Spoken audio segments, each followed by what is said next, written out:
Hey, what's up, folks, ladies and gentlemen, boys and girls, children of all ages? I am back, Will, with Exposing IWC, and today, probably good that this stream was later on in the day. Had I done this stream when I made the thumbnail, I probably would have been a little bit more, well, let me not say, I don't know how, the stream just started, so I don't know how mad I'm gonna get. But had I done this stream earlier in the day, this morning, probably would have been a little bit more angry. I think I've calmed down a bit after experiencing the bullshit I just watched when I put on Stardom, and I watched what just happened. Was it this morning? Last morning? Yeah, yesterday morning, right? Yeah, yesterday morning. Hey, what's up, Mark? I caught up on Stardom, and I was taken aback by the bullshit that I was seeing on the screen. I'm gonna break down my issue with Stardom as a whole in the booking. But before I do that, do me a favor, like the video, subscribe to the channel, leave a comment, tell me your thoughts on Stardom if you've seen it, if you know, if you're aware, please. And yeah, if you think I'm wrong or I'm going overboard, or if I'm not being reasonable, let me know. All right. But we're gonna talk about the bullshit that I witnessed via the internet when I watched what happened in the latest show. All right, so the following has nothing to do with the talent. By the way, I'm glad I took the time, because now I have notes. Had I done the stream earlier, I wouldn't have notes. I want to make sure I cover all this shit. So I have some notes here right in front of me. I have my notes ready. So I'm well prepared, and I have the receipts. So I feel pretty good about what I'm about to say. The following has nothing to do with the talent on that roster. Okay, those women are excellent and talented, and wow, I'm so taken aback by how special these women are. Everybody from Saya Kamatani to Starlight Kid, Azumi. Okay, these women are awesome. All right, even Shuri, Maika, all these women are good. I have no issue with them whatsoever. I have no issue with Mei Sarah. Okay, I have no issue with any of these women. Okay, Hazuki, none of them. They're all great. No issue with them. Okay, Natsuko, they're all great.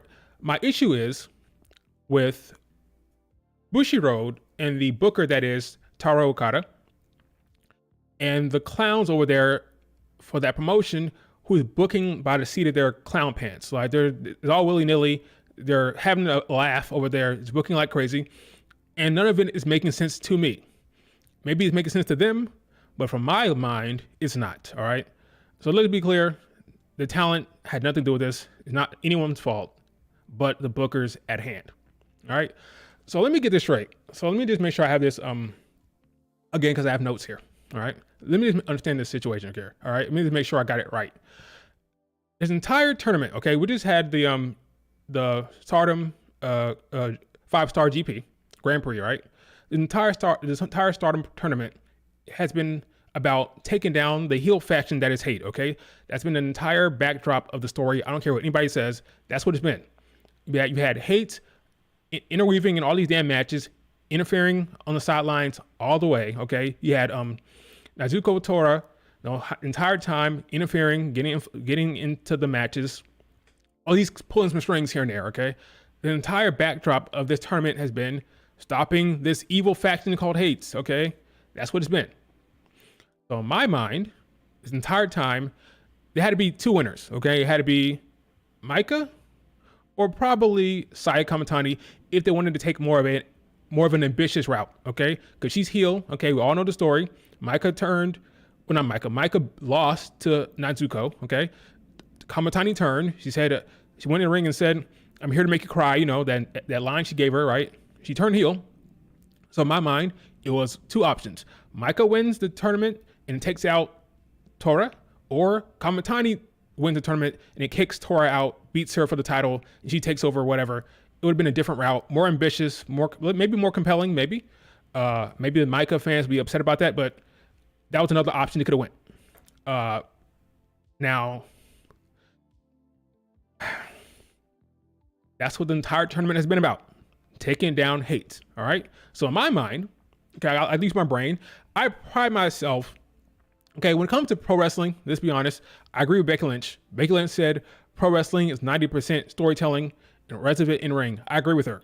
It's about the storylines. It's about the characters. That's why you care. If not, just got a bunch of monkeys in the ring jumping around. Okay, it's about story. So, in my mind, again, Saya or Micah. Enter Tam Nakano. Now, Tam was the, she won the red belt last year off of Giulia. Then she got injured. Sucked for her. Okay, sucked for her. She got injured. We all feel for her, but she got injured. That sucks. And then they vacated the title, of course, and the title went to Micah. Now, with Tam coming back from injury, folks said, well, her reign was cut short. Will they pull the trigger and put the belt back on her? And because of that, folks are wondering, going into the tournament, if she was an option to win it. Because the top baby faces to take down hate potentially, even though Micah is the one, because Micah, again, lost the belt to Tora, was screwed over by Kamatani. We thought, okay, it's possible that Tam Nakano could be the option here to win the tournament if they want to put the belt on her. That was an option. Well, here's the thing. They proceeded to book her to lose every damn match in the block. Literally. Every damn match this woman had in the block, she lost. She was a loser, a jobber. Tam Nakano could not win a single match, all right? Here she is right here. Arguably the most over woman in the damn company, or the most popular from a fan perspective. She was champ before, she got injured, but she was losing every damn match, okay? So she's out of the picture. Okay, she's losing, she's not winning. She's out of the picture, she's not winning the damn tournament. And then they proceeded to book her to face Tora in a match for the title. Now, if somebody's in the chat that knows what's going on here, if you follow Stardom, you can tell me what's going on. I guess it got lost in translation. I still don't know why this woman got a title shot. Explain to me why, what was the storyline reason why that happened? I don't know. But at some point, I want to say like halfway through the tournament, maybe, or the block, she got into it with Tora, and they made a match for the final of the Grand Prix, that show. Natsuko Tora would be facing Tam Nakano for the title. It didn't make any sense to me because Tam was losing every damn match. Okay, she couldn't win a damn match. So I'm like, why are they doing this? Why are they getting her a title shot? It doesn't make any sense. She's a loser. Oh, okay, maybe I'm thinking it's a big show. They want Tora to have a title defense. Fine. Tam's a big name. Like I said, she's one of the most popular people on the roster. Fine. Maybe that's the justification. Tam will face Tora, and that'll be it. That'll be a match. And Tam will lose, of course, because it'd be stupid otherwise, right? It'd be stupid to have Tam, who's been losing, beat her when the entire tournament has been about taking down hate. Why the hell would you have Tam beat Tora? That makes no sense. You don't have her lose. You don't have her beat Natsuko Tora. It makes no damn sense. It's okay. It's a big match. Tam will lose, and maybe they have another story going on. She's kind of going crazy. Maybe that's the angle here. She's losing all these matches. Maybe she'll turn heel later on. I don't know. Okay, but that's not what happened, folks. The day of reckoning came along, and Tam won the title. The woman who couldn't get a single victory in the block, literally no wins in a block. She had 6 tries and lost all of them. She beat the leader of hate, the leader of this evil faction. The entire point of this damn tournament, storyline-wise, was take down hate, and the woman who could not get a single victory in the block beat the champion. Huh?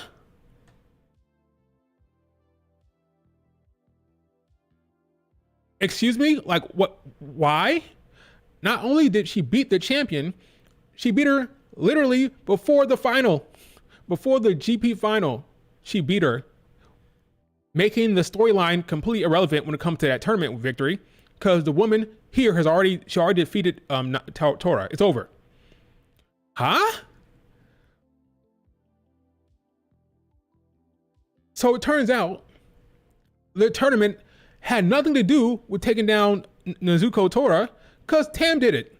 And she hadn't won a single match the entire block. Make it make sense. It's stupid. I don't care what anybody says. That is stupid. So before the final, the evil woman has been vanquished or lost the title. The reason why they're so damn relevant, really, not only because they're a heel faction, because their leader had the damn belt and she was vanquished before the damn final. It makes no damn sense. So Tora lost. It's over for her. She lost. So now I'm thinking, okay, that was stupid. Does that mean that Saya is going to beat Micah? Because now we have a face for the championship. So maybe they want to have Saya beat Micah in the final. Then you set up Saya against Tam. Now, to be clear, when I was watching this, I had no idea that the plan was for Tam to have another title defense in 2 weeks, right? I thought we were going to be positioning for like later on down the year. I thought her the winner of the tournament may face Tam at the end of the year, right? At Dream Queendom, which is their WrestleMania, Dream Queendom. I thought that's going to happen now. But that's not the case, because what happened was Micah beat Saya Kamatani in the final. Huh? What? So let me get this straight. Micah run the gauntlet and won every damn match in that damn block. She went undefeated for the first time ever. She broke a record history. Micah has won the 5-star Grand Prix without taking a single loss, undefeated, no draws, completely won every damn match. But her storyline was taking down hate because she lost the title to Natsuko Tora and Kamatani turned on her. But now can't do that because Tam beat her already. So now you have this undefeated run that amounts to what? For the purposes of what? I don't understand. In my mind, like silly me. If you're thinking about a storytelling here, think about a story. You have Micah who lost the belt in a very sad fashion for her and her fans. You think she's going to run the table. If she's going to run the table in tournament, that means she's going to win it and then beat Natsuko Tora. But that did not happen.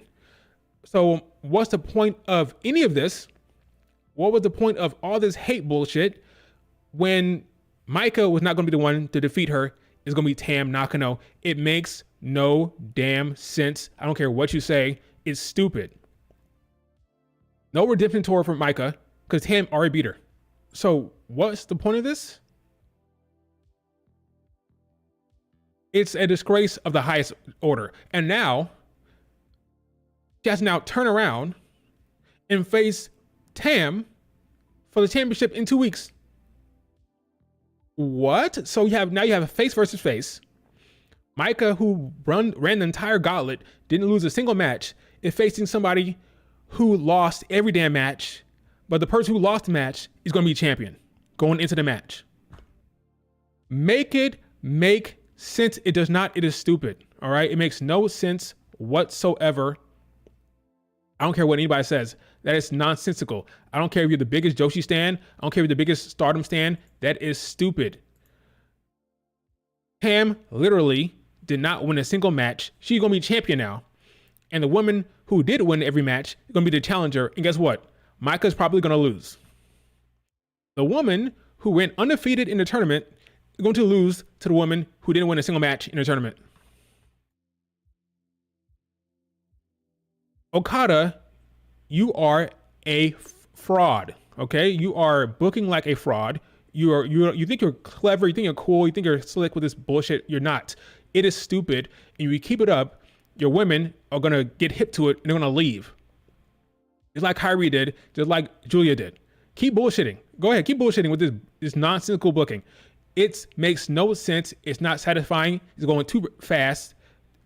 Like they're like throwing shit at the wall. I don't know what the booking style here is. Like we're gonna make a quick turn here, another quick turn here, another quick turn here, without letting it breathe. It feels fast. It feels with no direction or nothing. I mean, it's just like what they did with Kairi Sane. Kairi Sane was the IWGP champion. They had Mercedes Moné beat her for it. Then they had Mercedes dropped it to Amayu, and Kairi's like, "What? I'm out of here." On record, she said she did not like how they booked her reign, and she said, "I'm out of here." Giulia wasn't a fan of her reign. I'm sure she wasn't. Dropping the belt to Tam. If they keep up this nonsensical booking style, they're going to lose more and more women to competition. And I don't blame them, because it makes no sense whatsoever. No matter how you look at it, it's stupid.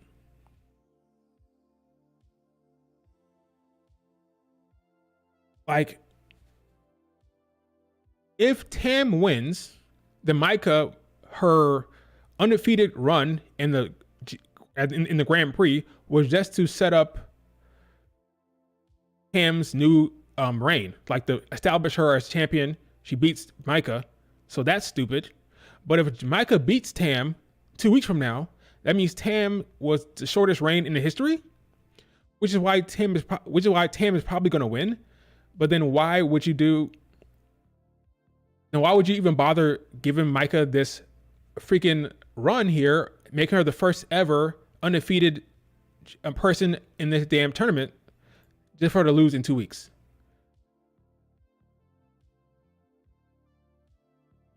We gotta talk about this whole obsession with Micah too. We'll talk about that in a second. Like this whole obsession with her, with the booking here. I don't get it. No offense to the Micah stands out there. I'm not in love with her. I don't know what is going on here, why they're pushing her so hard anyway. But we can get into that a little later. Yeah, so I just don't understand this. I'm like trying to work it out in live time, like in real time here. I don't understand the idea of booking her to be the Grand Prix champion, undefeated, for her to then lose to Tam Nakano, who was winless. Why not just have Micah keep the championship? Don't let her drop the belt to Natsuko Tora. Let her keep the championship. Let Tora into the tournament. Let her go to the final. Have Tam Nakano go all the way to the final. Beat her there, or beat Kamatani there, and then you can have her face Micah after the tournament. It's the same thing. Only difference is Micah would not be she wouldn't be the 5-star Grand Prix champion. Like, I think that's the issue here. They wanted to give Micah this trophy here for the sake of like, okay, Micah, Tam's gonna be the champion, but don't worry, we're gonna hook you up here, right? We're gonna we're gonna give you the undefeated streak here in the tournament. You're gonna win it. You're gonna get this trophy, but you're ultimately gonna lose to Tam in 2 weeks. But at least you'll be the undefeated 5-star Grand Prix champion or the trophy holder. It's like they're giving her a bone here because they know that they want Tam to be the champion. So they say, okay, we're gonna have Tam be the champion. She's gonna be champ, but we'll give you this. You'll be undefeated through the tournament. You'll win the trophy, but then it's over because you're gonna lose to Tam. But at least you'll have this. It feels like almost like a consolation prize for her. You can't be champion, but you're gonna have this. It's the only thing that makes sense. I don't understand why you would book it like this unless you're just trying to give her this accolade here. And she said it in the post match, the first ever to win this go undefeated in the tournament. I don't give a shit. I don't understand this obsession with pushing Micah this hard. She's a good worker. I'm not gonna say she's not a good wrestler. That's crazy. She doesn't put a foot wrong. She's a good wrestler. That's fine. But there's better talent, more intriguing, compelling talent, better characters on that damn screen. I don't know why they keep pushing her so hard. I just don't. Having the best person in the tournament face the worst person in the tournament is quite a choice for the title 2 weeks from now. It's really a choice. I don't understand. Yeah, I just don't understand it. Was Kairi mad when she lost to Mercedes? after Mayu win it. I forgot. Kairi was upset with. She thought she was going to have a longer reign. She thought she was going to hold that belt for a while and establish it. Because remember she's the first ever champion of the IWGP belt, and then they brought in Mercedes and they changed the plans. So she was upset that she dropped it to Mercedes. It wasn't so much Mercedes, just the fact that her reign was so short. I believe her reign was like less than 60 days. Let me check real quick. IWGP champion, currently Mayu Iwatani. I mean, they could have put it back on Kairi if they wanted to. Kairi held it for 90 days.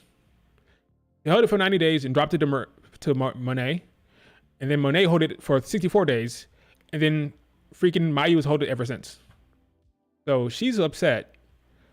She was upset with how short her reign was, and she talked about that in interviews. That was one of the driving forces for her going back to WWE, she said, was her reign here. And I don't blame her. Honestly, I don't. Because they put it on Mercedes Moné for a splash because of Mercedes. And then it wasn't even like a thing that lasted because you only held it for 64 days for dropping it to Mayu. So I would be upset about her as well. Definitely I would. It's a mess. Giulia made the right decision and left Stardom. More are going to follow. I'm sure of it. As long as they keep doing this nonsensical booking style, more will follow. Now, Natsuko basically wanted a easy first challenger for her belt. And saw how we can. Oh, that story. Okay, thank you, Keenan. So the story was because she had injury, right? She had a leg injury. So the story was, oh, I'm gonna face you, Tam. I guess. Basically wanted a easy first challenger. Okay. Well, that backfired on her, huh? My goodness. So the reason why she's losing, I believe the story reason was because she was injured, but still she didn't have a single win. I'm thinking it just want to have her give her a win or have a big match for Natsuko, but no, she dropped the belt. She's done. Natsuko, she is done. There's no coming back for that. I think she's done. Like when I say she's done, as being like a top on the billing, she's being pushed hard. I think she's done. She had the shortest reign in history, right? 34 days. 34 days for Tora, and it's over. I think she's done. I mean, wow.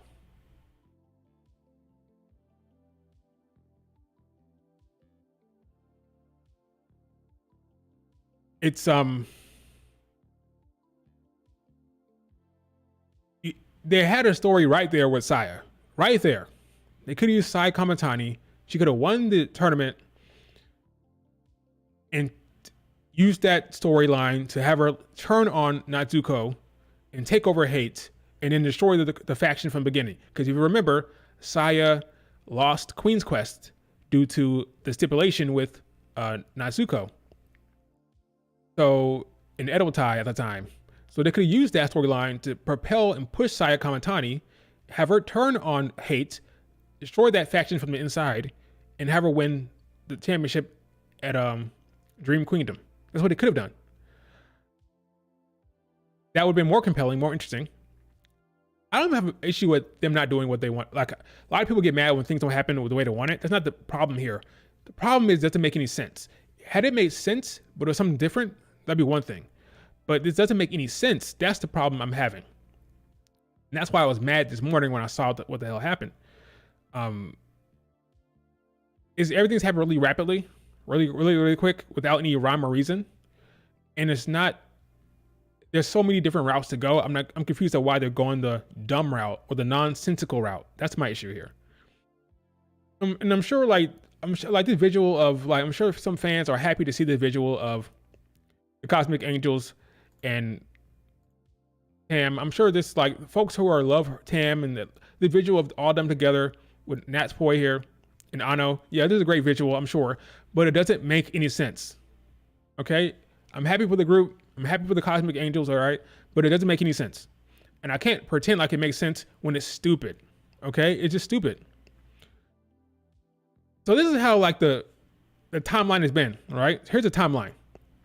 On July 8th, Micah loses the belt to Tora, right? Kamatani turns. She says, I'm here to make you cry, yada, right? She lost the belt July 28th, right?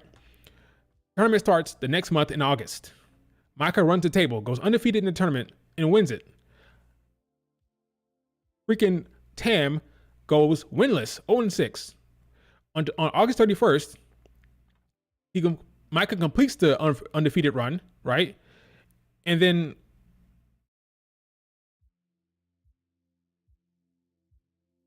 Tam wins the tournament, she wins the championship, I think get her leg destroyed like not too long ago. This is all like happening within a course of like less than 2 months. And now you're gonna have in September 14th, you have Tam against Micah. Like this is all very rapid storytelling here. Rapid. Now Micah has to go for the belt on the 13th and will probably lose. I just don't understand. Okay, so I can't operate from the point. So right now, if I'm being honest with you guys, I'm thinking about Stardom from a place of lulls. Like, it is funny. I can't take it seriously. And that's unfortunate because I want to be invested in the storyline.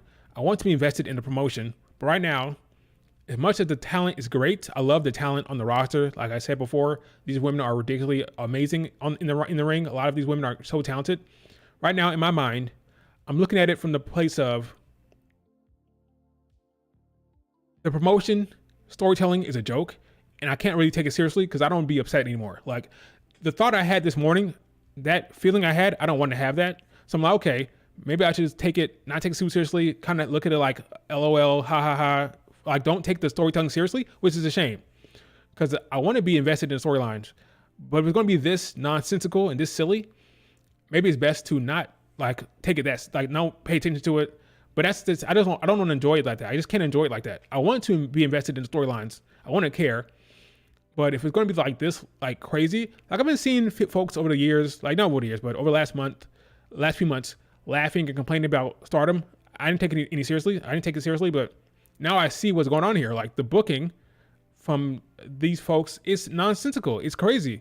So do I invest the time, or do I not even bother and just laugh from a distance? Do I laugh from a distance when it comes to this stuff? I don't know.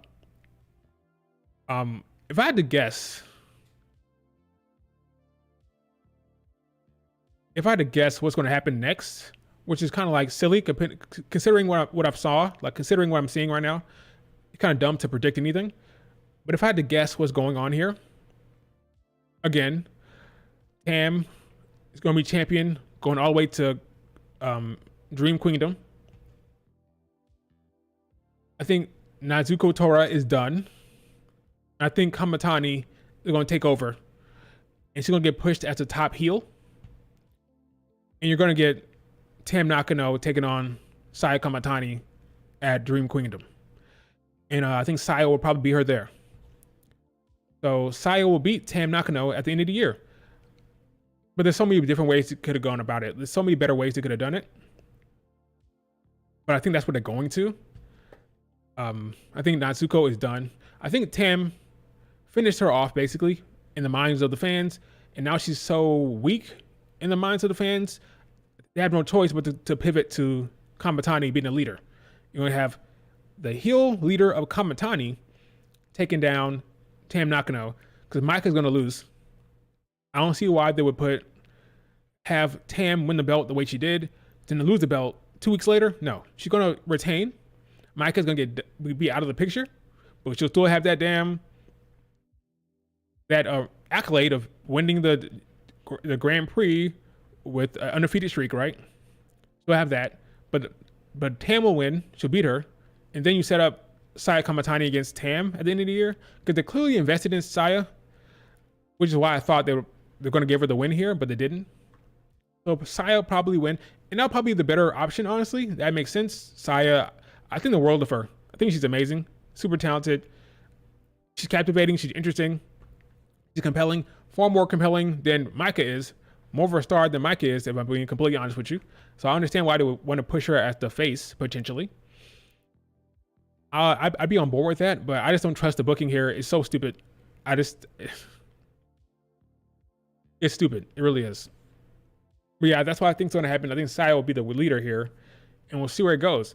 But I think I probably won't be as invested in this going forward because now I expect nonsense. And when you expect nonsense, you can't really be too invested in the storylines. So, wow. We're going to have a face versus face match in 2 weeks. Now, you could argue there may be some shenanigans from Hate. Maybe Natsuko and Kamatani might get involved there, but for the purposes of what? Screwing Micah or something like that? I mean, they both hate them both, right? They hate both Micah and Tam now, so I don't know where you go with that. Oh, it's just really dumb. Like, I don't really know. I will not be surprised if you see more exits come March or whenever these contracts end, because this thing is nonsensical. It really is. Makes no sense whatsoever.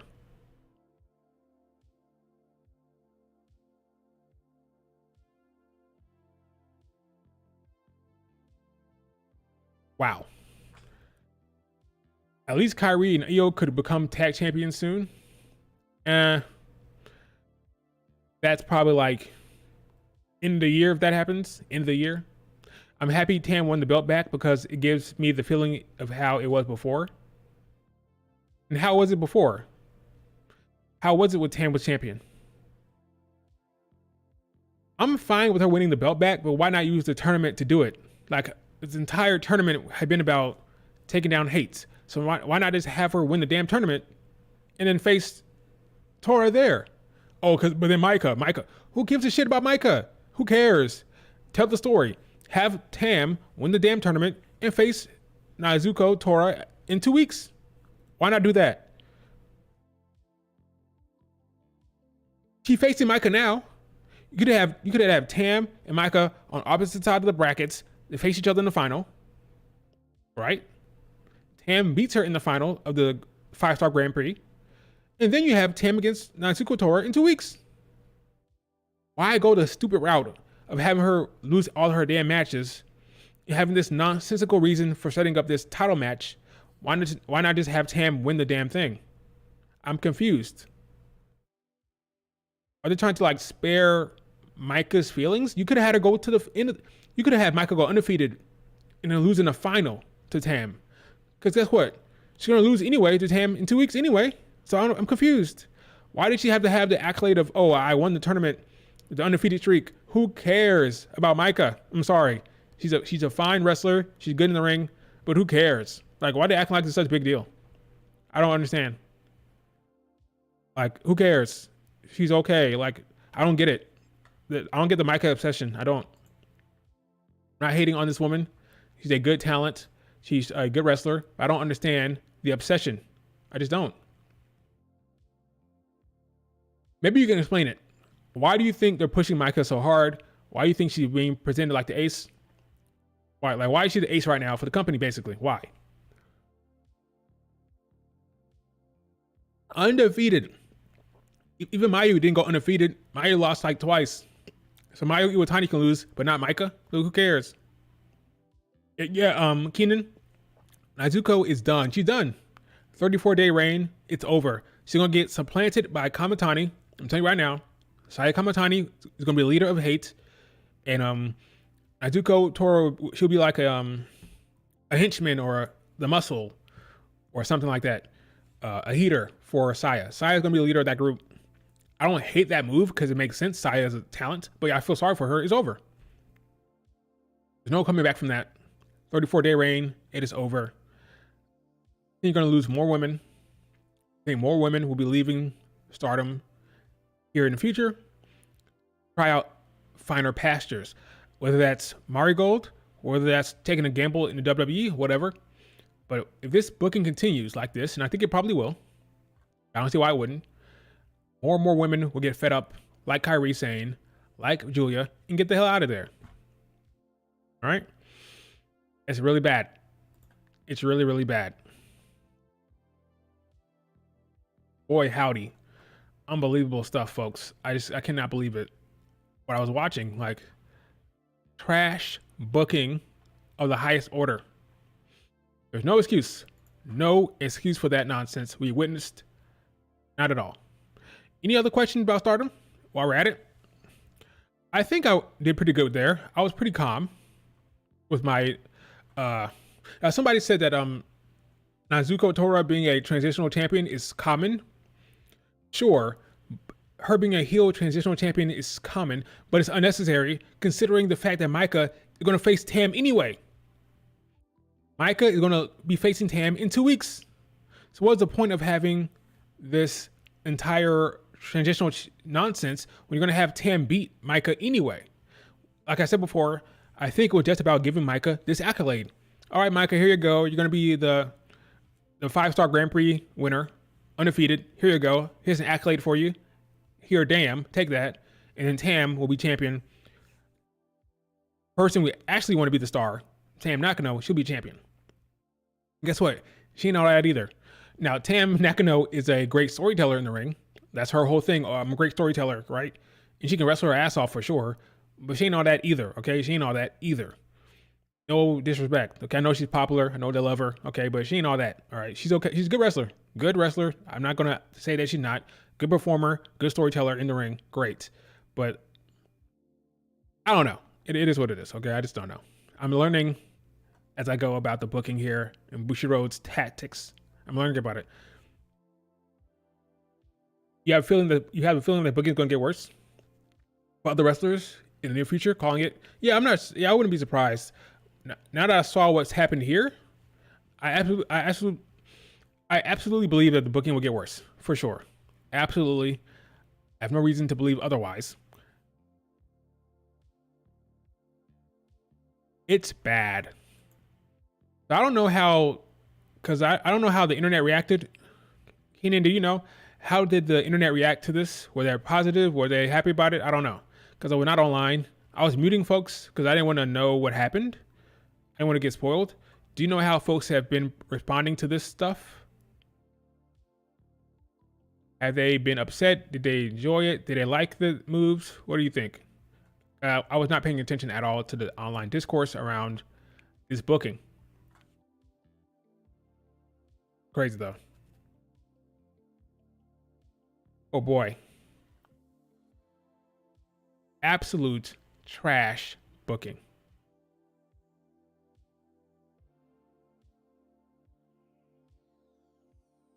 I can't believe this visual of Tam holding the red belt face off against Micah. One woman lost every match.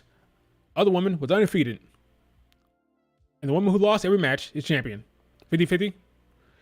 I don't know how Stardom is legit. Like, let me see something real quick. Stardom is legit there where it was a pre-Tam injury.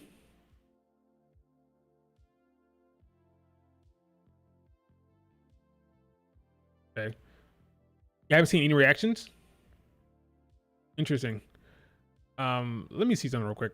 I'm just curious. Stardom. On Reddit? I figured. Let me see something real quick. I'm just curious.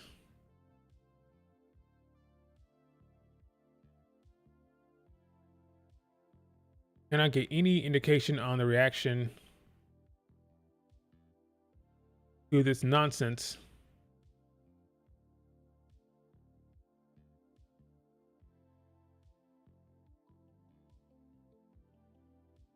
Yeah, there's no way to know how they reacted on Twitter without going like to a specific thread.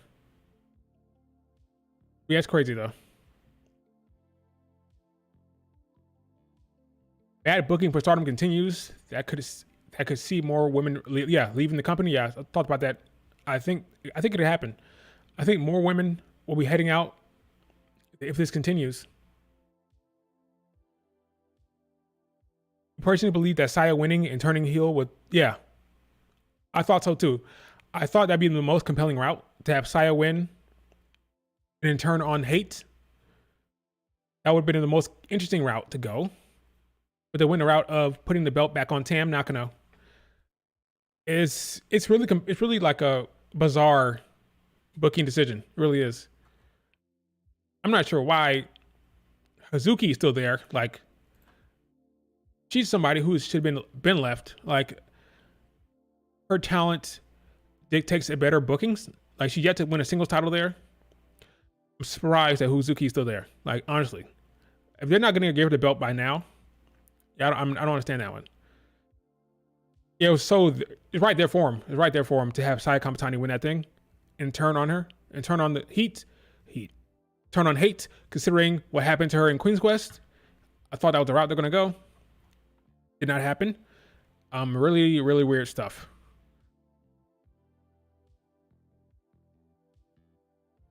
Really, really weird stuff.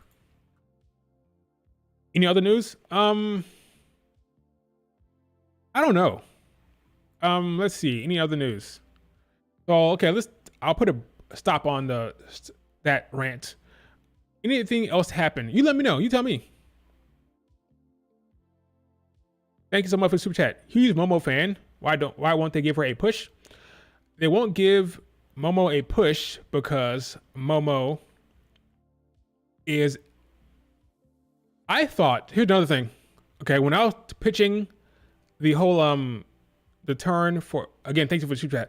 When I was booking the turn for Saya Kamatani, I thought maybe they could have Saya turn on Hates with Momo. Why? Momo was a former member of Queen's Quest. Maybe they decided, you know what? Let's have Saya and Momo turn on Hates and reestablish the Queen's Quest. That could be an interesting route for Momo. Right now, she's not doing anything. She's just like she's a hate member who is kind of losing every other match, maybe 50-50 match, 50-50 win or loss. So I thought maybe they have Saya and Momo turn together. Maybe not full on heel, maybe not full on faces, but maybe be like, okay, let's go start Queen's Quest again or something like that. That's what I would have done. Saya and Momo together, but that did not happen. I don't know. Maybe Momo doesn't have. I mean, if Momo can get pushed. I mean, I'm looking at Micah. I could get pushed. Why not Momo? I don't know. Yeah, I'm not sure. I think Momo needs a change. I would love to see her go a different route, break away from hate. I thought that Momo would leave with Saya, and then maybe Suzuki would join hate, because she gives off mad like heel vibes for me. Like every time I see Suzu, I think heel. That woman's a heel every time. So I thought maybe Suzuki would go heel with the hate, and then maybe Momo and Saya would leave hate after breaking it down, but that did not happen. You saw some of the usual IWC suspects say that Maya is moving to America. Do I think Mina Shirakawa, I said Mina. Do I think Mina Shirakawa is going to go to America? I think so. Do I think she's going to sign with AEW? I think so. I think she loves traveling the world, clearly. I think she's enjoying her time away from Japan. I think Mina will probably be signed by AEW within the next year. Right now, she's the Rev Pro champion. I'm sorry. She's the undisputed Rev Pro champion. I see her leaving Japan very, very soon.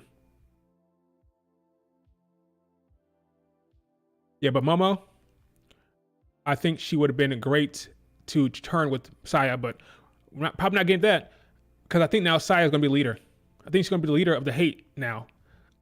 Sorry, Tora, it's over. It's now Saya's world, and I think Momo will probably stay with Saya for the time being, unless she beats Tam and then she disbands hate. That's still possible. I don't think hate can have like long-term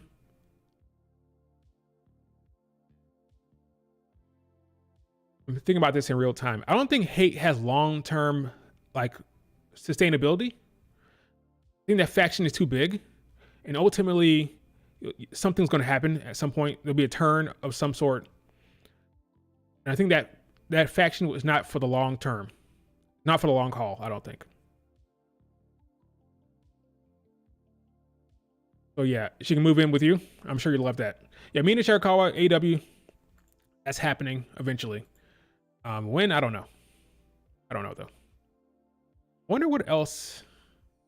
Is there anything else? Oh yeah, No Mercy tonight. So speaking of Joshi's, Mai Sakurai opened her mouth and said that Giulia left. Giulia has left Japan and is heading to America. So that means Giulia might show up tonight at No Mercy. I say it's 50-50. don't get your hopes up. Don't get too hyped. Don't let them fool you. I'm not sure. It's 50-50 chance that she showed up tonight in Denver. Right now, she could be going home. By home, I mean going to Orlando to get settled in.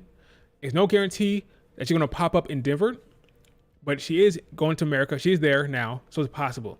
Now, the one thing I don't like about the booking of Giulia is if the mystery person backstage was her.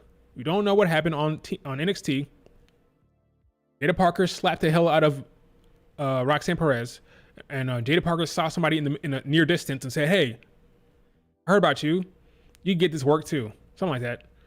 What you doing here? That kind of vibe. If very like antagonistic toward the person, then she walks off, and then Roxanne Perez looks at the person and it cuts to black.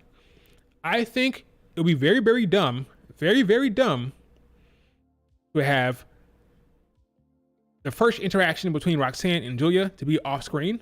And that's stupid. As a storyteller, you want to have Roxanne Perez and Giulia, their first interaction, be on screen for the folks to see. So I'll be very disappointed if that was Giulia. That's it. I would love for Giulia to show up tonight. Sure, let her show up in Denver to confront Roxanne. That's great. I just think it'd be dumb if that backstage segment was Giulia. That's stupid. Why would you have that off screen? Why would you do that? So now, let's play it out. Let's say that was Giulia, right? That means that Roxanne was going to face Jada Parker knowing Giulia is there. She knows Giulia is already there. She already talked to her. She already interacted with her. So the entire time she's wrestling, like, after I win this match, I got to face Giulia. Why would you do that? Why not let it be a surprise? Why not let that moment happen organically in the ring or some type of like segment where the fans can see it? I think it's dumb. So if Roxanne Perez walks to the ring tonight all happy and smiling, then can it really be Giulia? That's something to think about. That's something to look out for, right? If Roxanne Perez is all chipper and happy walking to the ring to face Jada Parker, why in the hell would that be the case if she saw Giulia? Wouldn't she be kind of nervous, apprehensive, annoyed, mad? Like, damn, Giulia was backstage in Orlando. She's here. I face Jada Parker now. They're all out to get me. She should be anxious and upset or angry or something if that was Giulia. But if she comes down to the ring all willy-nilly happy, maybe it's not Giulia. I don't know. I just think it'd be dumb if that was the first interaction. So I'm hoping it's somebody else, but I would still love, of course, I would love for her to show up tonight. That'd be great. Have Giulia or Stephanie or Delta, anybody shows up tonight, that'd be great. Just don't want that segment to be Giulia because that's dumb to me. That's all. Tekla is the only member of Hates that kind of stands out. Tekla does stand out from the group, obviously. One, because she's not Asian, so let's be honest. It immediately pops out, right? She's not Asian. And also because of her, I think she's a natural heel, and she loves that work. She loves being a heel. She loves throwing people into the damn stands. She loves interacting with the fans. She loves being a heel, clearly. But yes, I agree with you. She does stand out well. I think Saya does as well. Some people don't like Saya's heel work. I like what she's doing. She's captivating. She's interesting. She's compelling. Everything she does, I like. Okay? I'm a big fan of Saya Kamatani. This tournament has really opened my eyes to her. I think she's amazing. I think she's awesome. She's great in the ring. She's like great seller. I love everything she's doing. She's awesome. Saya is. I understand why they want her to be, if they go that direction and make her the face, I understand why. She's a very captivating character in ring. Her personality, everything she's doing, I love it. She's great.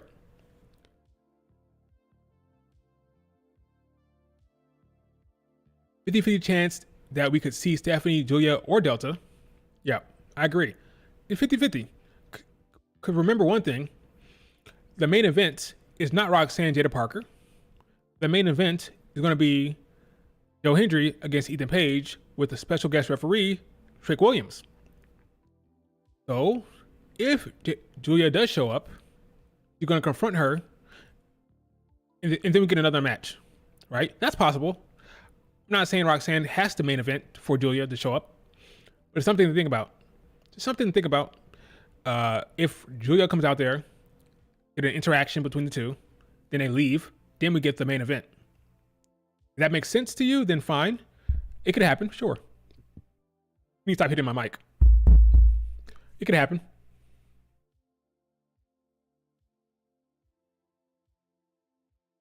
Yeah, that's what we're talking about, Pedro. Somebody was probably might show up tonight. Um, but don't get mad if they don't. They never told us someone's going to show up. They never told us that. So don't get upset if it doesn't happen because they did not tell us that. Okay, maybe whoever showed up is still in Orlando. There's no guarantee whoever showed up behind the scenes to talk to Jada Parker or see Jada Parker and see Roxanne Perez. There's no guarantee that that person is going to travel to Denver, Colorado. Okay, they didn't tell you that. They did not tell you that at all. So don't get mad if Roxanne wins, and that's that. But that the problem being is once you shoot that scene, folks are going to think they have to know that. They have to know that folks will think that that'll be tied to No Mercy though. So as long as they're ready for that backlash, fine. But they didn't tell us she's going to show up there. So, but they have to know, right? You have to know that. Do you see Nathan turning on Axiom? I can't remember the NXT card, honestly.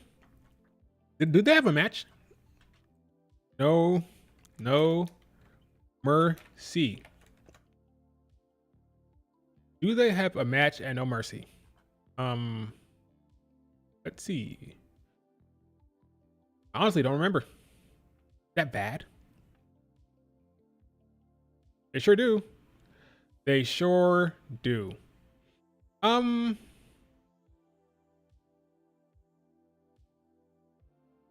Dude, is there a turn there? Is there a turn there?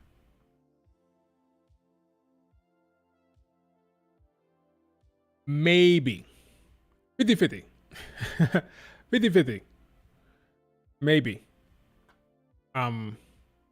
Yeah. This has to be a decent card here. I think Zachary wins.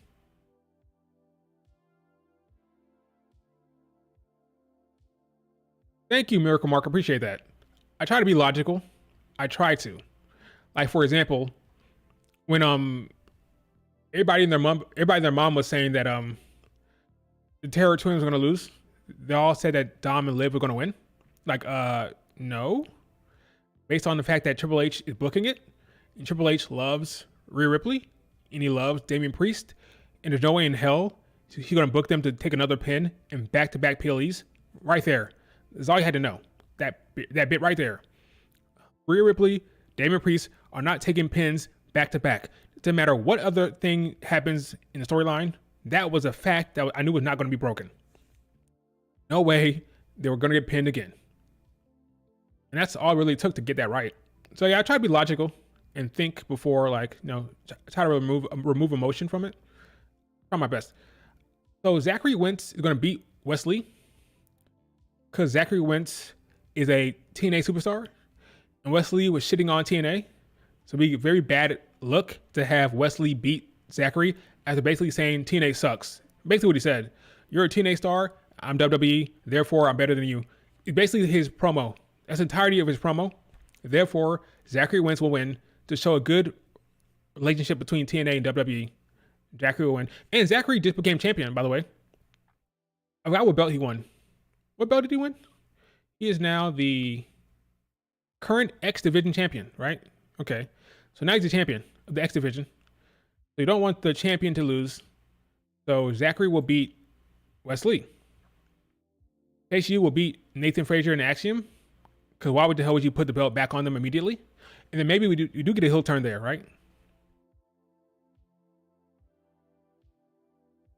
So maybe we do get a heel turn there from Nathan and Axiom, because why not? Something different for him. Something different. Can't keep having Nathan Frazier and Axiom lose. Maybe a different character route. So that's good for Nathan and Axiom, I guess, to have a heel turn there. So I see that. Kalani Jordan gets Winnie Chu. Now, Kalani Jordan is going to win that. Unfortunately for Kalani, I wish that Stephanie was ready to go. I would love for Stephanie Vaquer to confront Kalani Jordan here. But I don't think that's going to happen, unfortunately. So I guess Kalani beats Wendy Chu, and that's that.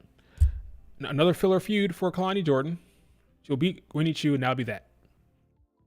I really wish Stephanie Vaquer was here and ready to go. Maybe. Hold on. It's possible, because one thing to remember, Delta is ready to go. Delta has been in America for like 2-3 weeks. So they could have Delta challenge Kalani Jordan. They could do that. If Stephanie Vaquer can't go, you can have Delta show up and have Delta be a big deal. Push her as a big deal right out the gate. I'd love to see somebody confront her here. I don't think it's going to happen. I think she beats Winnie Chu, and that's that. The next match here, Obafemi and Tony D. I don't care about Tony D, unfortunately. Tony D is a character that I can't get behind. The entire family, honestly. I think Rizzo needs to get out of there. I think Adriana Rizzo needs to remove herself from that faction before it's too late, because I don't think this faction going anywhere. This faction has no main roster potential, I don't think. It's probably better for Rizzo to get the hell out of there, but Tony D will lose to Obafemi, of course, because there's no way in hell Femi losing to D'Angelo, all right? It's not happening. That's a match. The family should turn on Tony D. That'd be interesting. Yeah. They should disband. I want to see Rizzo on her own. See how that goes for her. She's 25 years old. I mean, there's still time. Like, she's not that old. But I would love to see her on her own. I don't love Tony D stuff. I just don't. Obafemi wins. Here we have Jada Parker against Roxanne Perez. Jada Parker is a massive star. She's great on the mic. Great personality, great talker. And with that, you're gonna go places. She's one of the best talkers on the mic I've seen in a long time. Like, in general, not even NXT, just in general. Smooth. Feels real, feels authentic, doesn't feel fake or forced. It's a natural speaker. You believe her, everything she says. She's just awesome on the mic. And with that work she has, with that talent she has, it'll take her far. Because the in-ring is going to come. She's a former soccer star. She can move. She's an athlete. If you're athletic like that, you can move. She will pick up the in-ring stuff easy. Yeah, the hardest thing to develop was your in-ring mic skills. She has the mic skills already. She can talk on the mic. She can command the room. She's solid now. She's good. Her trajectory is going to be massive because of her mic skills. So she'll probably end up being a bigger star than Roxanne Perez, honestly. In the end of the day, she'll probably end up being a bigger star because of that mic work she has. But for now, Prodigy is on top. And the Prodigy will be a big star herself. She will beat Jada Parker. And the question is, what happens? Will Giulia show up or not? We don't know. I'm not going to say it's going to happen. I don't want folks to get all excited because we don't know. It's 50-50. It is 50-50. And of course, we got Ethan Page against Joe Hendry. Joe Hendry's going to lose. The question is how. I'm guessing Josh Alexander, buddies with Ethan Page, hates Joe Hendry, right? He killed two birds with one stone. Ethan Page and Josh Alexander, they have a history. They have a friendship, right? They're tag team champions in MLW. And you have Joe Hendry, who got screwed by Josh Alexander. Last time Joe Hendry tried to win the championship, Josh Alexander beat him. So you have the storyline right there. So I believe Josh Alexander will be in Denver, Colorado, and Josh Alexander will screw Joe Hendry. Who's going to take the pin? What's weird is Rick Williams is the referee, right? So how do you book that? Rick wants Joe Hendry to win. Rick hates Ethan Page. How do you book a interference from Josh Alexander that leads to Trick Williams failing? I'm not saying you're going to cheat. So maybe Trick Williams does count the three. We just do it slow, like 1, 2, 3. Like he won't like doing it, but he'll be an honorable ref. And he'll count the three. But I do believe Josh Alexander will get involved here. And even if it ends with a DQ, never mind. I thought about it. Never mind. DQ finish. DQ finish. Never mind. That's how you do it. If Josh Alexander shows up and attacks Joe Hendry, Trick Williams will have to call it. And that'll be that. So I see a DQ finish to spare Trick Williams counting the three. And that's how you get Joe Hendry. That's how you protect him. You have Ethan Page retain. And ultimately, it'll be Trick Williams against Ethan Page for the first CW show, probably. So October 1st, it'll be Ethan Page against Trick Williams for the title. And then the second show will be Giulia against Roxanne Perez for the title. 2 big shows, 2 arena shows for CW, and that's how you do it. Pete Dunne might cost Joe Hendry. Yes, true. That could happen as well. So Pete Dunne, if they don't want to have a TNA talent, it's going to be Pete Dunne, right? Would it be cooler or more interesting to have Josh Alexander do it? Yes, but it's possible it might just be Pete Dunne. I'm hoping for something a bit more interesting, so that's why I want it to be Josh Alexander, but I don't know. Bring on Josh. Bring on Josh Alexander, I say.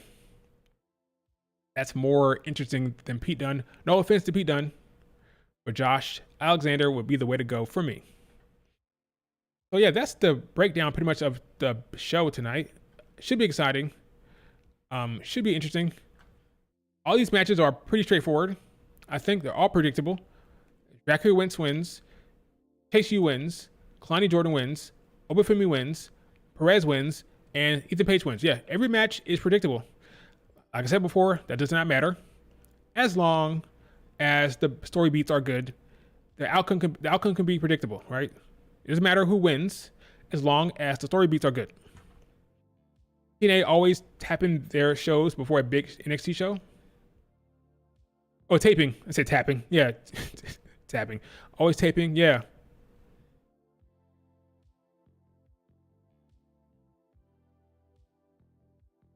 Yeah. That hurts TNA. It really does. What's main eventing? Gotta be Joe Hendry and Ethan Page. Gotta be. For sure. Joe Hendry versus Ethan Page is main eventing. Trick Williams is the guest referee. So yes, that's the main event. I agree with you. TNA not being live hurts the show. Because right now, Jordan Grace has an open challenge and it's spoiled. It's spoiled online. We already know who's going to accept the challenge. Yeah, we know that 2 NXT superstars went down there. It's all over Twitter. It's going to be, I'm only saying it because the talent themselves has spoiled it. So they tweeted it out themselves. So Carmen Petrovic is going to challenge for the title for Jordan Grace. And then Ariana Grace is down there as well. It's been spoiled because it's taped. Yeah, it would be better if we're live shows, but whatever.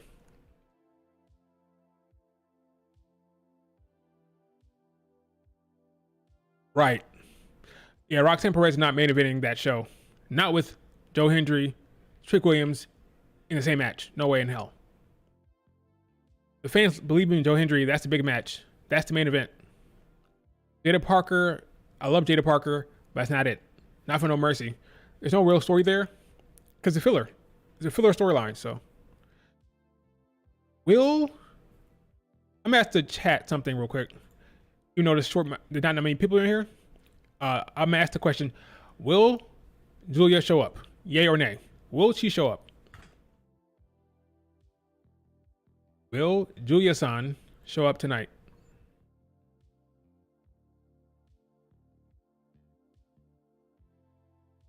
Are the chances low? Not necessarily. No. I don't think it hurts it. I don't think it's less likely. I don't think it's more or less likely if that happens at all. Wait a minute. Ricky Starks just tweeted something. What's going on with Ricky Starks?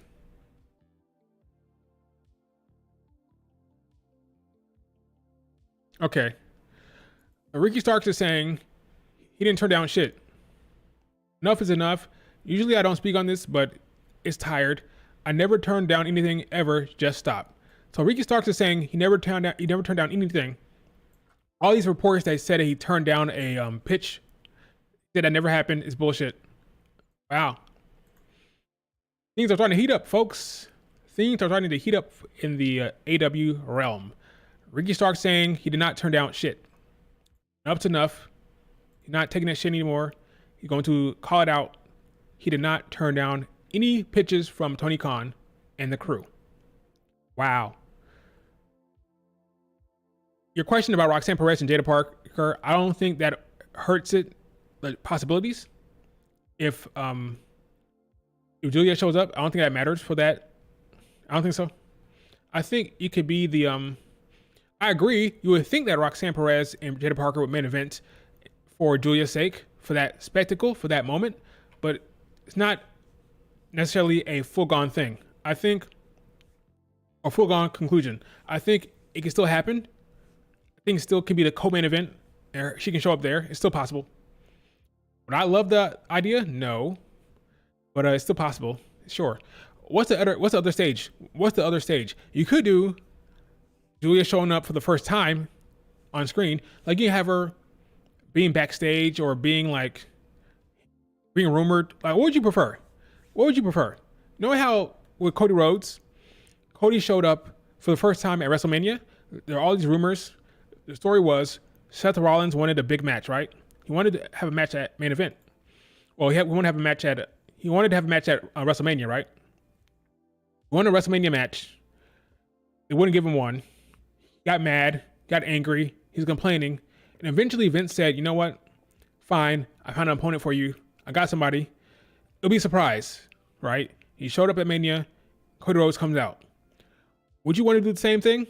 Would you want to be a surprise? Would you want to have maybe Roxanne says, hey, who's my opponent? We don't know yet. What are you talking about? You don't know yet. What's my opponent? Give me somebody. Like, what's the opponent? What is it? There's nobody left. I won everybody. I beat everybody. There's nobody left. I'm better than everybody. I won it all. Who cares? There's nobody, right? And then she says, Ava gets a call and she says, you know what? I found somebody. Don't worry. It's like, don't tell me. Let it be a surprise, right? And then it builds up to CW show where she defeats Roxanne Perez. Giulia does, right? It could be a surprise the same way. Is that better? Or do you want to see her show up here, have segments with Roxanne Perez, and then face her? What's better? I don't know.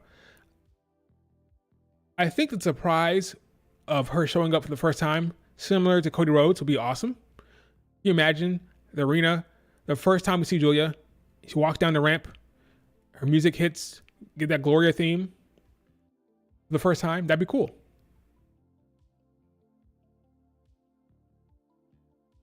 Just a thought. I think they should do a video package. I think they should show a video package of Giulia coming soon. Yeah, they could do that. If Ricky starts, I feel sorry for him as well. No booking, no TV time. He wants to wrestle. He's waiting now. He's waiting for his contract to be over. When it's over, he's going to the WWE.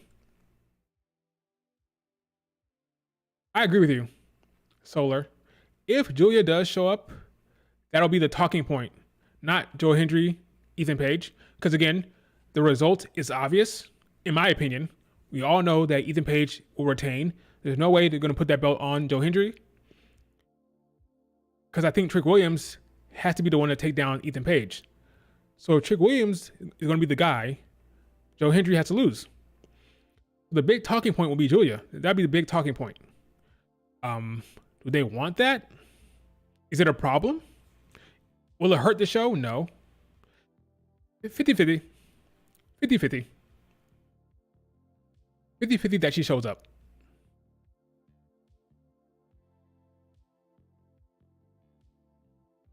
Am I sure she'll be using Giulia?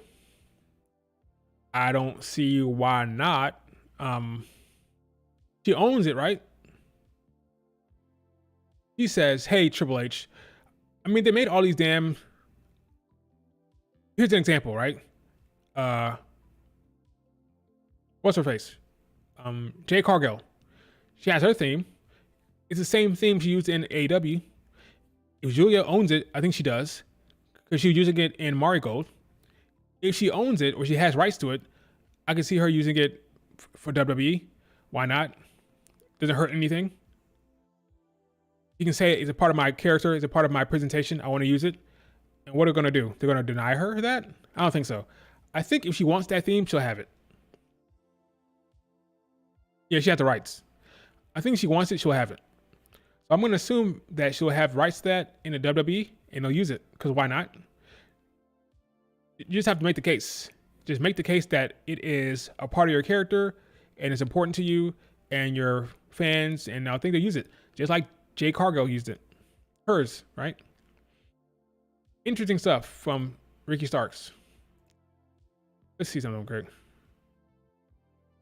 Ridiculous that you have to keep saying this over and over. Cook them. Cook. Let them speak. Talk your talk.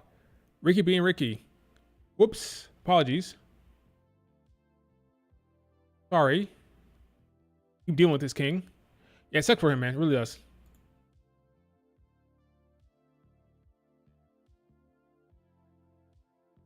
Right. Giulia has been working on her English for the last, I don't know how many months. Right. Solar. They're not denying her anything. They're going to be rolling out the red carpet. They want to make her happy, clearly. They're going to give her whatever she wants. Relative to her character, they're going to give it to her. Now, the booking, that's one thing. She can dictate the booking. That's Shawn Michaels, that's Triple H. But her character work, her presentation, she's going to have every opportunity to dictate how that goes. So I think she'll get her music. I'm not worried about it one bit. You're going to hear Gloria. She might go from talking with Sol Ruka to Hank. Yeah, that'd be interesting.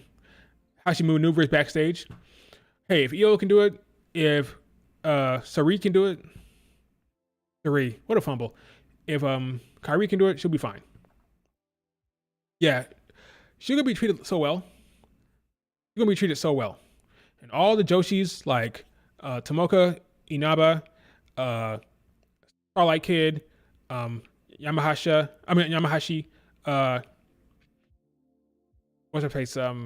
Sari, Hoki Amare, all of them gonna look and say, wow, that could be me.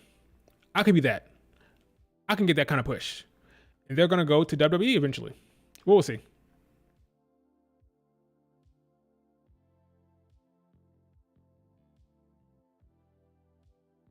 Who should befriend? We'll see.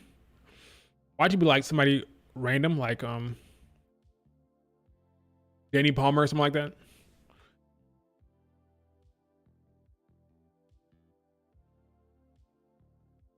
Carmen and Soul. Oh yeah, you mean like from a story perspective? From a story perspective, it'll probably be Sol Ruka, Thea Hale, folks like that.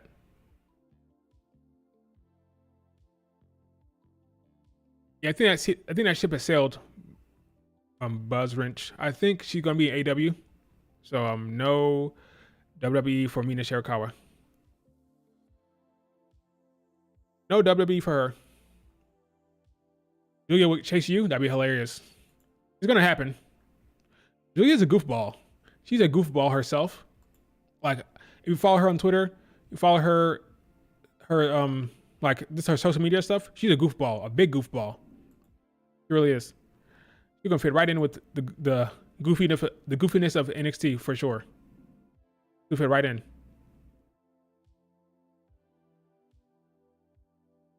For sure. Right, folks. That is it for the. What if Motor City Machine Guns show up? I didn't think about that. They can show up. I forgot that they signed. I really forgot they signed. They can show up tonight. I'm not banking on it. I'm not banking on it. Whatever. You see Azumi in the WWE? I think Starlight Kid is more likely, but I can see her as well. But I think Starlight Kid is more likely. Funny enough.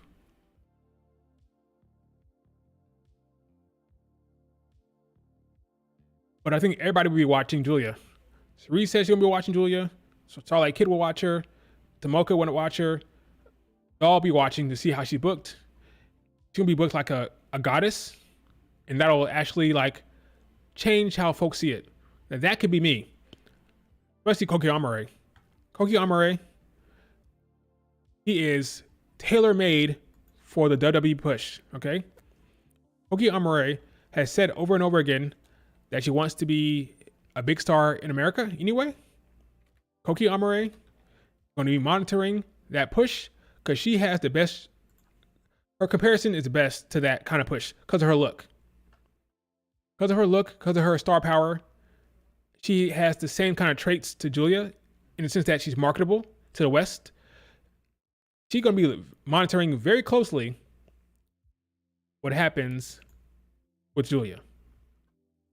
Very closely to see, her push, her marketability, I can swing that in my direction. I can pull that off myself. She's going to be watching very closely. Very closely. And 2 years from now, Koki will make that jump. Triple H will be happy to pull her on to the roster for sure. Mayu Iwatani is a stretch. I don't see it. Unless she goes to Marigold. That happens, sure. If she stays in Stardom, I don't see it. Mayu seemed like a Japan lifer, I think. She's a Japan lifer. I don't see her moving to USA anytime soon. But yeah, Koki Amare, that's the one. That's the one. You watch. That's that star power, that look, similar to what Giulia has going for her. I mean, it's just star, right? Just star. All right, this star. Look, I don't have to say anything. She's a star, right? It's clear and obvious. She keeps improving in the ring, which she is. Gonna be very, very set up to succeed, big time.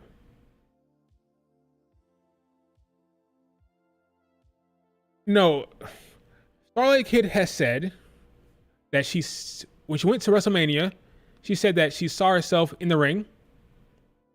It's on her Twitter. I didn't go looking at any weird place. I went to her Twitter page. She had the picture up there, okay? It's on her Twitter page, okay? I didn't go any weird spot or any weird OnlyFans. That was her Twitter page. She had that up, okay? I'm good, okay? I showed a tweet of hers, okay? So let's be clear about that. Now, in terms of Starlight Kid, she said when she went to WrestleMania, she envisioned herself in the ring. She said, wouldn't it be nice to hear my music in this stadium? And then she said in a interview that she envisioned herself in the ring. So that's two different statements from her. An IG post and a post in an interview. So it's possible, again, she's that marketability with that mask, that Starlight Kid mask, that's printing money in America. I'm telling you. Printing money. Now you're saying it's more AEW thing. I don't know. She admires, similar to Io Sky, she admires Rey Mysterio. That's her inspiration. So it may be a similar situation to Io. The issue is she's like a major pillar for Stardom, a big time pillar. Literally, she's running her own faction, Neo Genesis. Because of that faction, her positioning is going to be tough to break her away from Stardom because she's being treated pretty well.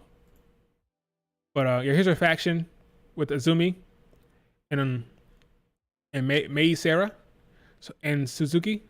So you got Suzuki, you got Azumi, you got Sarah Mehi. That faction is loaded with talent. My God, it is ridiculous. The star power and in-ring talent here. Now, Suzuki is a heel. I don't care what anybody says. That is a heel waiting to happen. When she turns heel, I don't know. But she always dresses with red and black. And it just screams heel to me, but whatever. But yeah, her star power, that mask, that look, going to print money in America. So something to think about. Something to think about when it comes to Starlight Kid. But she'll be a huge get. A massive get for WWE if that happens. Massive get. Big time. It's like 22. How old is she? Like 22 years old? Like super young, super talented. Call her she's like a flying squirrel. I call her a flying squirrel. Yeah, Rey Mysterio has influenced the world, man. Rey Mysterio, man. She's like...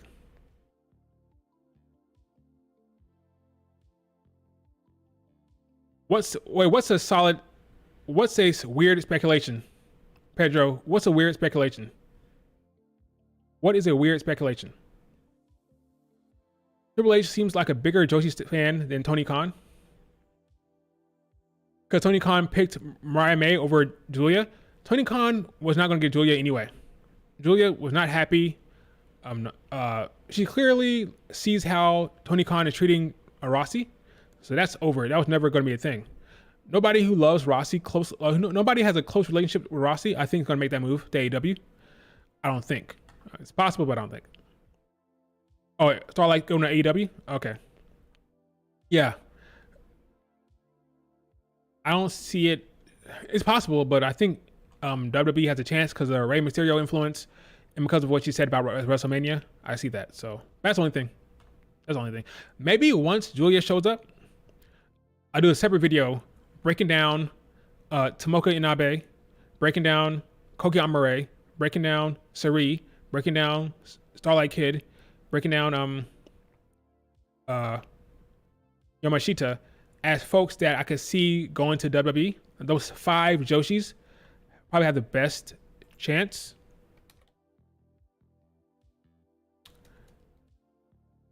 Or the best likelihood almost. I'm also surprised that Miyu Yamashita has not made that move yet. I don't know what she's doing. She's always in America. I'm not entirely sure why she has not made that move. I don't want to say that WWE don't want her. You think that Miyu Yamashita would have made that move by now. Considering she's always in America. She's always training with Natty. She's training with Natalia. She's wrestling Shayna Baszler all the time. Wrestling, she had another match today, I think, right? Against Megan Bayne. I think. Could be wrong about that. I think she wrestled Megan Bayne tonight. Or JCW. Let's see. Am I full of shit or am I right? Where is the match card? Here it is. Yamashita versus Megan Bayne. What date is this? Saturday. Oh, it's already happened. Whoops. It already happened. I'm gonna go watch that match then. If I can find it. The match already happened. Folks. Last night. Well, I'm gonna go see if I can find that one. 2 very good wrestlers wrestled. I hope that both of them, especially Megan Bayne, make their way to WWE. Megan Bayne is too damn good to be on the indies. She's way too damn good. Looks like a star. Carries herself like a star. Potential out the wazoo. 26, 27, young enough. I love Megan Bayne as a talent. I'm hoping that the WWE have her on their radar. If she can make that move, hopefully, we'll see. At this point, it has to be the case. It has to be the case that they know about her. I just don't buy it. I don't know. They have to know by now. So the question is, when does she make the move? Does it happen anytime soon? Well, both these women I could see in WWE within the next 2 years. I think Sari is possible. I think Sari is possible for the WWE. I think in 2 years, again, she's younger than Giulia by 2 years. She's going to be watching. She's going to be monitoring WWE, looking at Giulia's booking and saying, how's it going? She said she's going to she said in an interview that she's going to be taking a close eye on her booking and what happens with her in America.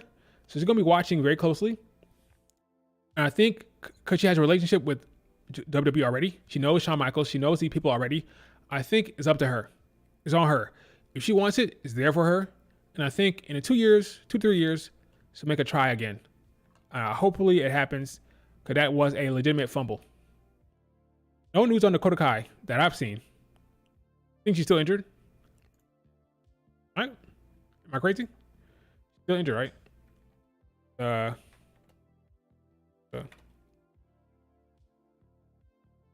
She's still injured. Fortunately. Right? I'll go to her IG. Maybe she posts something different recent here. Dakota Kai. IG. Let's see. I could be wrong. Her last post was, I can't even see it. Whoops.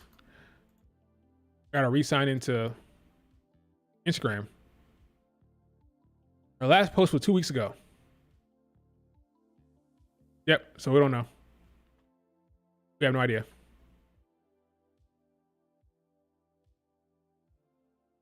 Gotcha.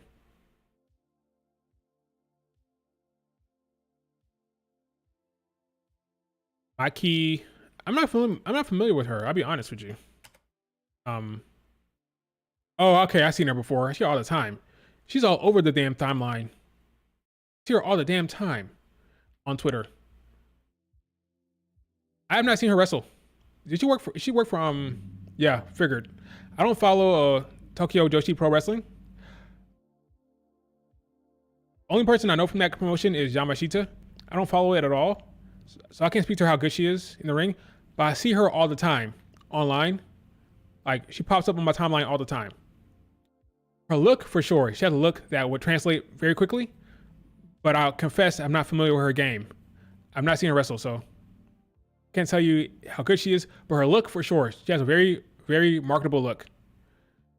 So, yeah, I have to watch her wrestle. I haven't seen her wrestle before. You know, she pops up on my timeline all the damn time. She does. All the time. All the time. Second I saw that picture, oh yeah, I've seen her plenty of times on the timeline, for sure. Not familiar with her game.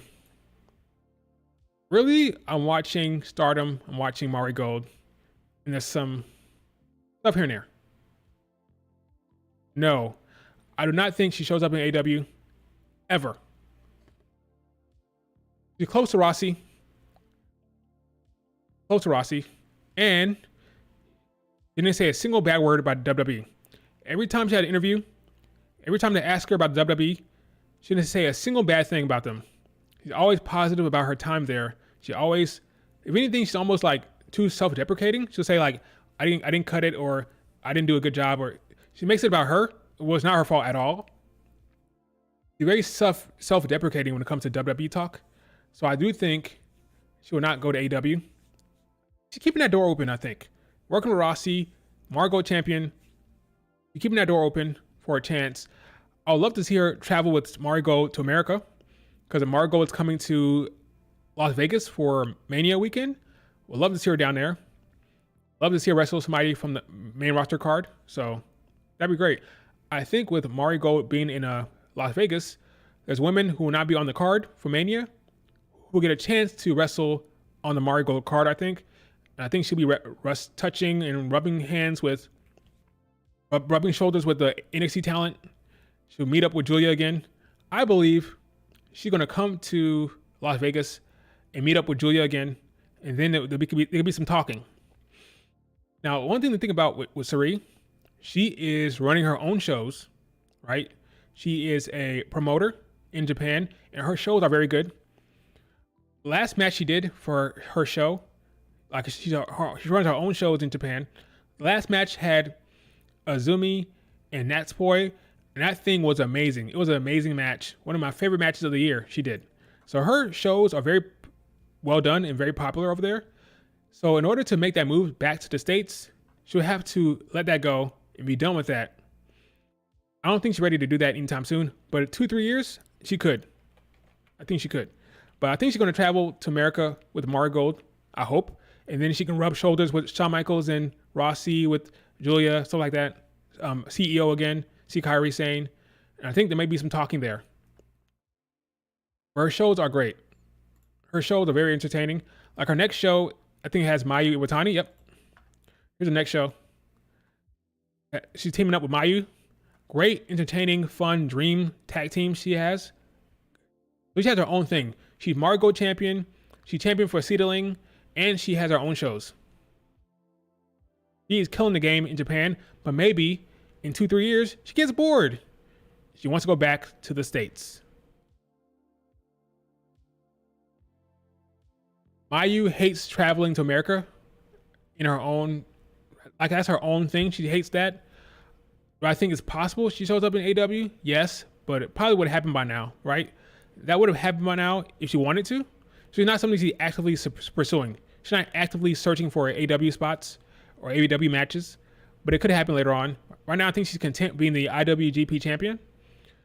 And as long as she's doing that, like she'll wrestle AEW talent in Japan, but she's not in a rush to travel. She said she hates traveling, so IU in AEW, I don't see it.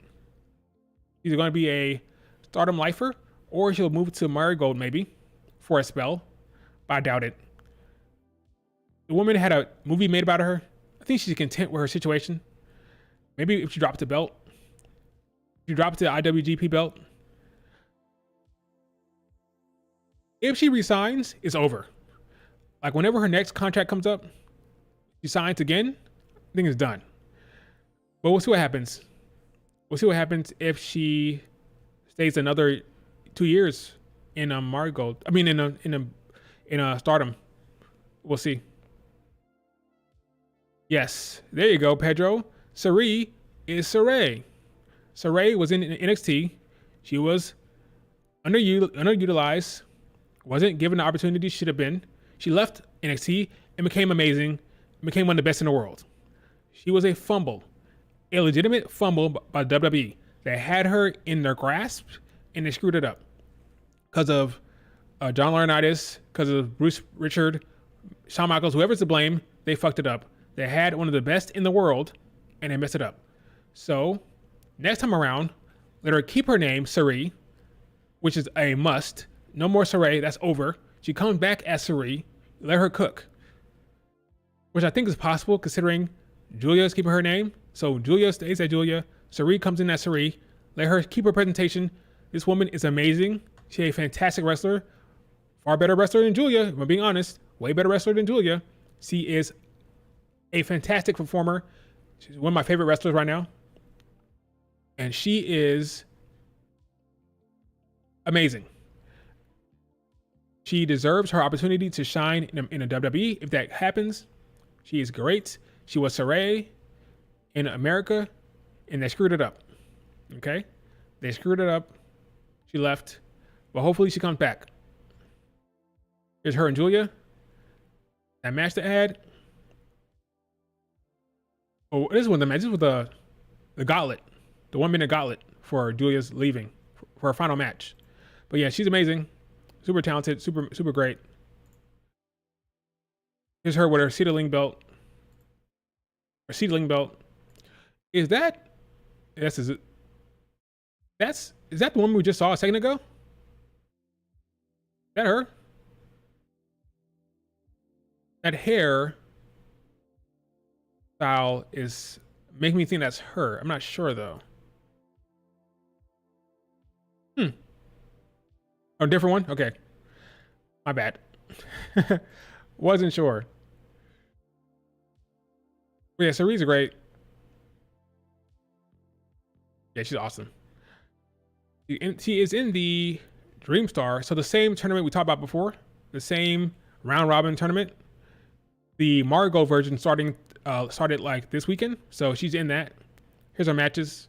She's in the Star group or the Star block. So look forward to that. We'll see how different Rossi books his. Will he be more competent? Will it make more sense than what happened with Stardom? Probably. For sure. It's amazing how I just come on here and start talking. I thought this stream would be like an hour long. We're already pushing almost 2 hours already. It's crazy how I'll get on here, I just keep running my mouth. That's crazy. But Sarai is in the Dream Star tournament for Marigold. So that should be fun. Great wrestler. Great wrestler. At 2 belts right now. 2 belts.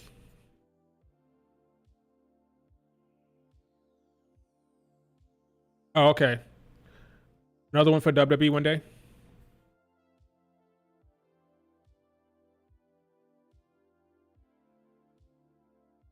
Three eras of NXT. Right. They had one of the best in the world. They mess it up.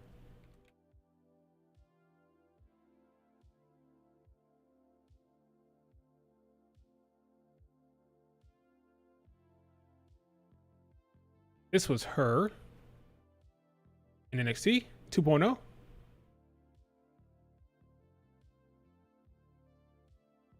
They had one of the best in the world right there. They had her, and they fumbled. This is a legitimate fumble. Some other shit people say is fumbled is BS. This was a firm,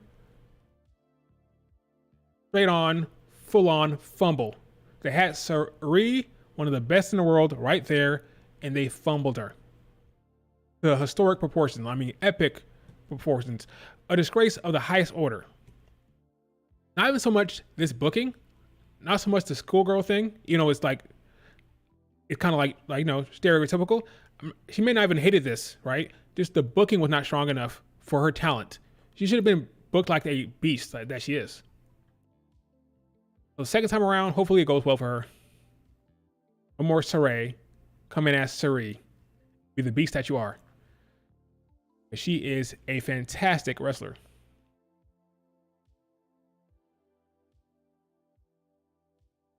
Yeah, she's a fumble for sure. Like a massive fumble.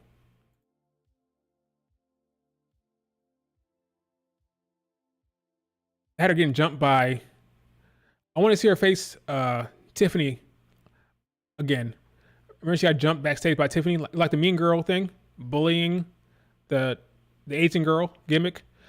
I wanted to see her come in like Sareee, like the badass, amazing sun god Sareee, and have her face Tiffany in that form, like her real actual character. I want to see this. I want to see this Sareee taking on Tiffany, not Sareee. I want to see Sareee. Yeah, that's a real fumble, man. Yeah, this is Sareee I want to see take on Tiffany again.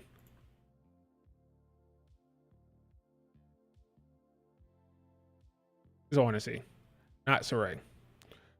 But yeah, man, it's a fumble. Hopefully she comes back to WWE eventually. She's way too good to not be. I want to get a second chance. That's all. A second chance. That's all. Not for her, for WWE to not screw it up.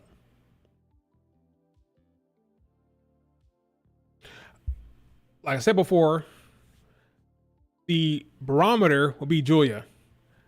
He's going to be the one everybody watches to see how the new regime with Triple H and Shawn Michaels treats Giulia. She's going to be treated like a god.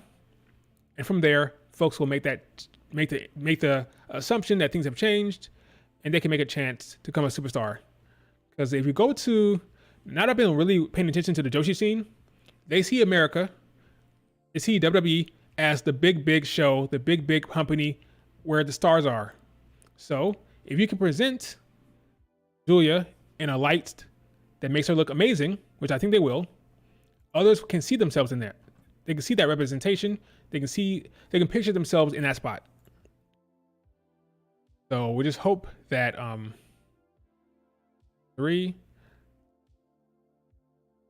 others will see.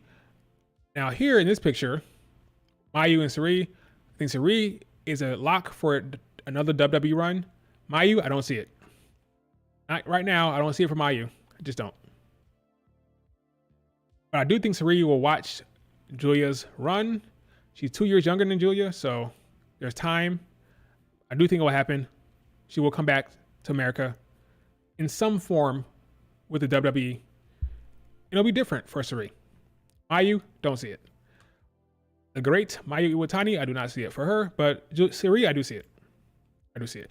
Sareee will be Wrestler of the Year, right? In my opinion, it's between her, on the women's side, for the women, it's between her, Roxanne Perez, I guess I say Micah now, I guess Micah now, because she won the damn 5-star GP. But yeah, it's Sareee, Roxanne Perez, Micah, Io. Fortunately for Io, she kind of died down. Up until like the Money in the Bank, Io was in contention. She had a great run with the belt leading up to Mania match. Had a great match with Bayley. Then had great matches in the Clean the Ring tournament and the Money in the Bank qualifiers. Had a great match with Utami and Marigold. But since then, been a lot of nothing for Io. Been some tag team matches here and there. Meanwhile, Saree's still killing it. Micah got a big push here. Roxanne Perez has great title defenses here, so Io's kind of falling down the pack. So now it's like Sari, Roxanne Perez, Micah. For me, I put Saya Kamatani up there. For me, I'm putting Saya above Micah. I like Saya more. But yeah, it's really between Sari and Roxanne Perez for the rest of the year. We'll see how that goes. So that would be wild. Impossible, but wild. I just don't see it. Like Mayu, I can't imagine it. I just can't imagine it. I can't. I think she stays she's a Japan lifer. Sari, I can see it. Obviously, because you've done it before. This is like Kairi Sane. She went to America, went back to Japan. I can see Sari going to America, going back to Japan, and going back to America like Kairi Sane did. I can see that. Kairi is holding Io back. No, it's really the booking that's holding Io back. Right, yeah, anything's possible. If Punk can go back, Sari, who has nothing bad to say about WWE at all, she loves her time there, she says. I can see it. Mayu, he's a Japan stayer, I think. But we'll see. I could be wrong. I could be wrong. I would love to see her in America doing something.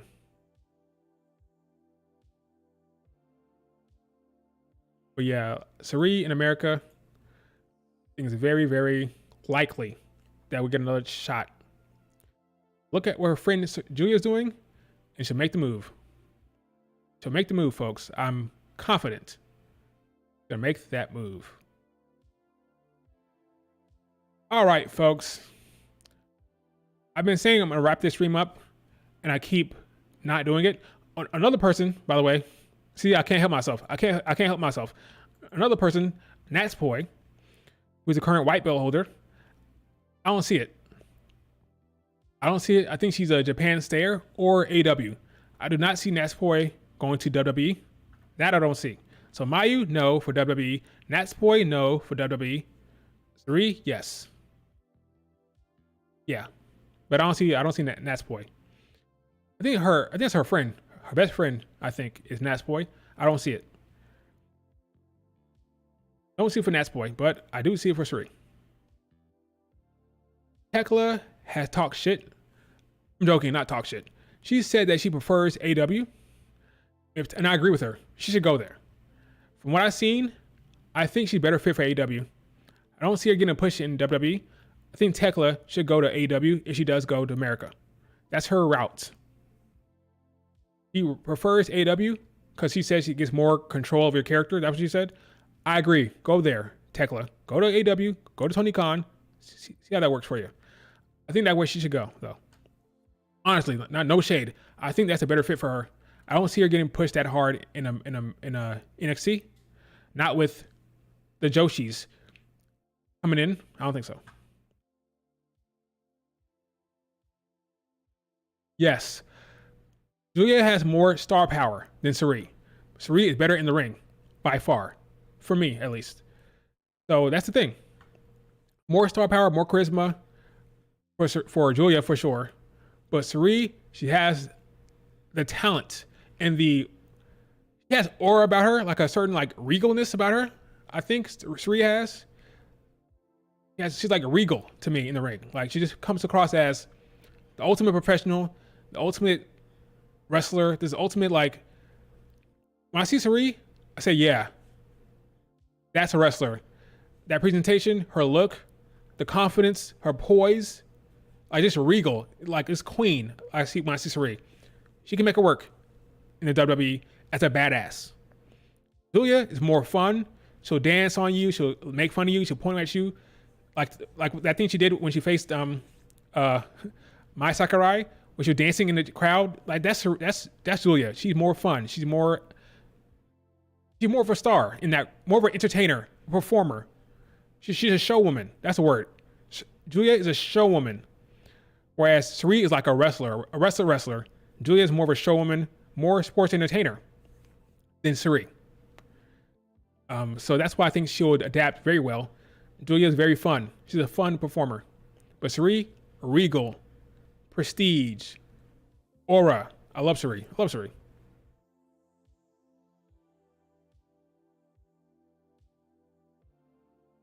Love Suri. All right, folks. I'm gonna say it again.